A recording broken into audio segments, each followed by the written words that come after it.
Takže čau lidi, vítám vás u nového videa.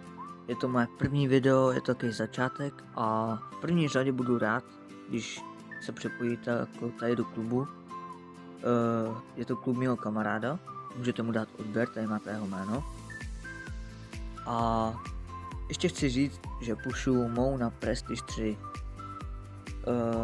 Dejte like, jestli si myslíte, že to dám.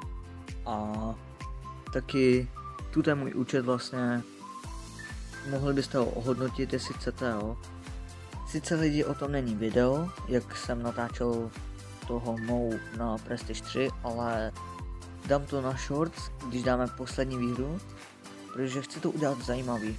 Mám přesně trofejí, jak v trophy roundu, takže mi chybí několik trofejí do 100 000 a do Prestige 3, takže to chci dát naraz a bude to všechno. Mějte se a čau.